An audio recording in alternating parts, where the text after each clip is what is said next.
Matod pa, nasuko si gwapo. Nasuko si gwapo.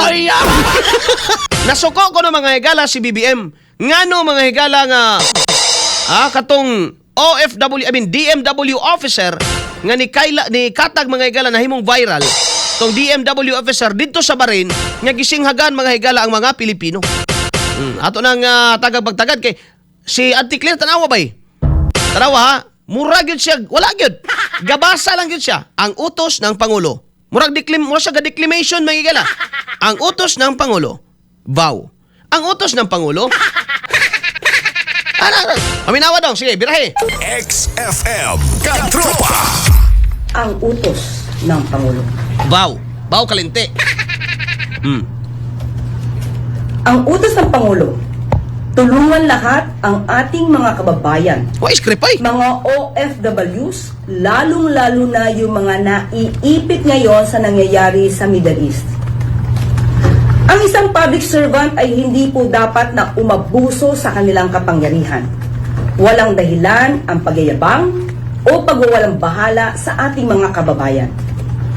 Hindi po pinalagpas Taro nga basa. Ni Pangulo Maduro sa pagitan ni NWO Bahrain employee Anthony Alermo at mga overseas Filipino workers doon.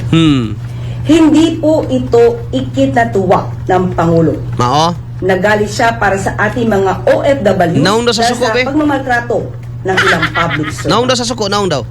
Noong nakita ng Pangulo ang nag-viral na video na nagpapakita kay Alermo sa hindi magandang pagtrato sa mga OFWs, ay agad niyang inutusan si DMW Secretary Hans Leo Kakdak na mag-imbestiga at umaksyon sa naturang insidente.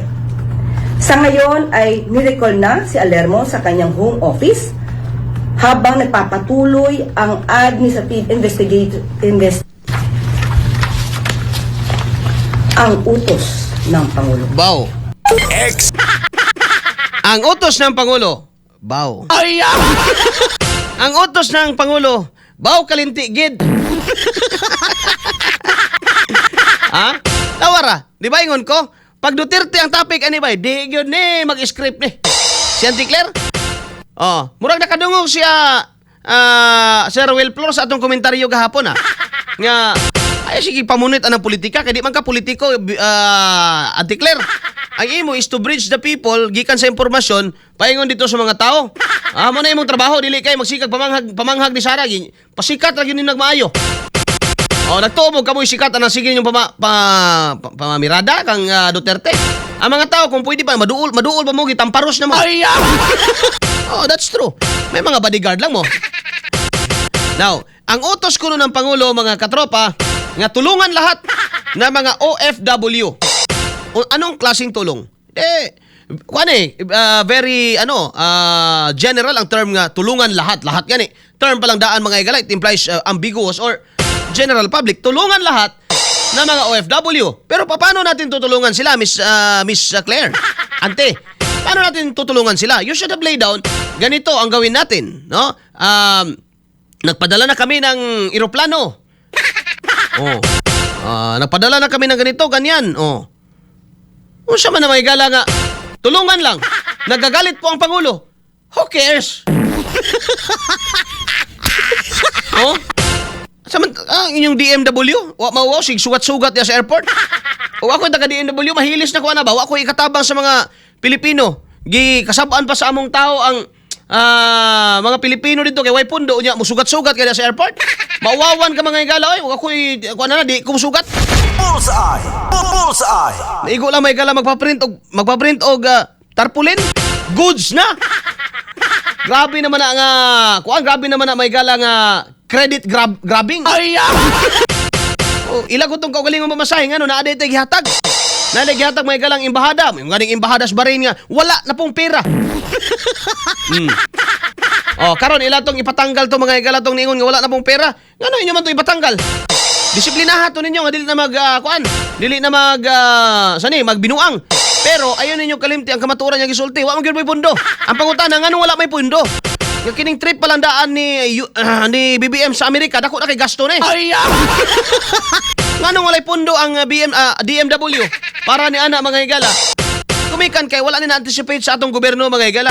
Wa tay pundo pang eroplano pero may pundo ta pang state visit ni BBM mutulo ra ng sipon mga higala dito sa US. Bullseye. Kauban si Katropang Arnel Cortez. Bullseye. Wala tay pang bayad eroplano mga higala pero naatay pang lakaw pang naatay pang lakwatsa mga higala, naatay pang Latina Manila. Natay pang syempre mga higala mga ona sila sa New York. Dili na basta-basta may man umusudan lang na mga higala si BBM og odong tinapa di man. Sa man na mga higala mga kuan gyud na mga wagyu beef. Mga usa pa diha mga higala. Sa man na pabitin. Kini sila mga higala, sus Ginoo ko grabe kahasol gihatod nila sa Pilipinas. Bong. Pwede nga hinahinay nag-iskirda bong kay kaning ngani unsa may concern karon mga higala.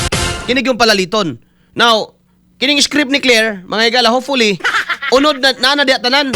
Pero og script lang na mga higala sa iyang speech, wadyo'y nada. Dapat mga igsoon, dili lang repatriation, o kung dili, andam na pud tanan. Labi na ang mahimong epekto ni ini mga higala. Ngadto sa ato ang mga higalang mga lokal kapangamanan. Bilib ko aning ubang mga mayor. Abti kayo, tong mayor may higala, amigo na to sa Butuan City. Si Mayor Lau Fortun, dating Congressman Lau Fortun, mga higala.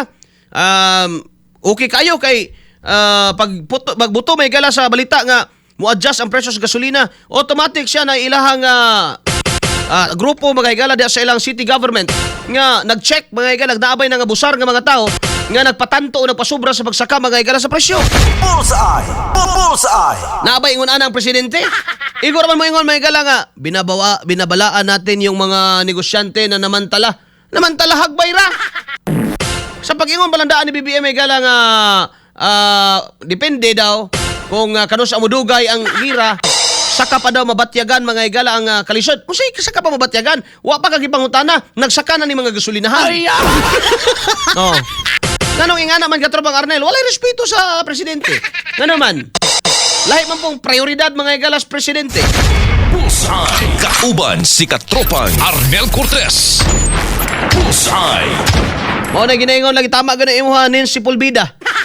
Nagkudigo na gani, na gani script mga higala si Auntie Claire, di pa gyud kabalo mo basa mga higala.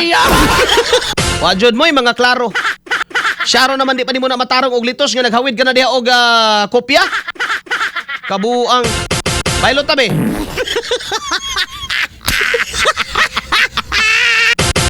Ako di na kay kumutan ng aning naon ni Claire, mulingi og gyud ko bay. Kay ma-high blood man ko. Unya, napara ba ko gihambin balatian nin taon. Actually, na ako'y kalintura. Pero silang programa ta kay mingyaon masad mo. Tuog ra ko after mga higala. Mas madugangan akong gibate. Kung makakita ko mga higala ning dagway ni ante. Ano ba yan, Alas 7, alas 8:06 na mga higala dag na sa atong pagpanagumanuman. Kadali lang ha.